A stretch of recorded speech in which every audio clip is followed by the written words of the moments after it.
De eerste grote mogelijkheid in de wedstrijd is voor Cambuur als hier gelegenheidslinksback Xander Houtkoop opstoomt. Er wiest we toch Isaac Calon dat hij de bal hebben wil. Dat krijgt hij aan de linkerkant. Het stekbaltje is prima. Waarop Houtkoop de voorzet wordt mist terug Barto en terug Ricardo Kip. Dit hier de 1-0 wezen met een van Cambuur. Een mooie kans voor Ricardo Kip, bedankt hij. Dan komt de Graafschap mooi Van den Hurk, mooi de stekbal op Van Miechem.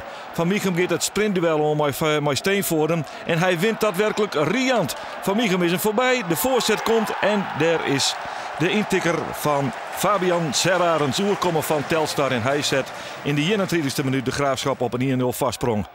Hier een klutssituatie werd uiteindelijk Isaac Calon als winnaar uit tevoorschijn komt. Laat de bal aan naar Schils maar het schot. Maar daar hoeft de keeper Philip Bednarek net voor in actie te komen.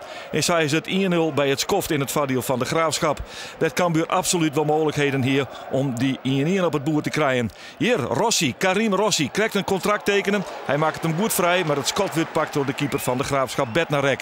Sjochtek trainer Marinus Dijkhuizen. Dan is hier de onval van de Graafschap. Maar der Tutu Arima leidt een prachtig op El Jebli. El Jebli zegt dat Van Miechem komt op de 12 meter. En daar hangt hij erin en is het 2-0 in de 71ste minuut. En is de wedstrijd aan spelen. Het is wel een prachtig doelpunt hier. Want dit prachtige paasje van Tutu Arima op El Jebli is mooi. Het oerzicht is prima. In het aanmaken, ja, appeltje eitje eigenlijk zo in je zee te kennen. Cambuur verliest weer. Nou met 2-0 van de Graafschap van Henk de Jong. We hebben nog niet de finesse in de eindfase om de kans af te maken. Ik vind ook nog dat we te weinig creëren. Dat we te weinig goede ballen geven in de eindfase. Te weinig kwaliteit leveren in alle opzichten. Dus, en creëren van kansen. Maar ook het omzetten van kansen. Ja, en daarnaast ontberen we ook wel een beetje geluk voor de goal, vind ik.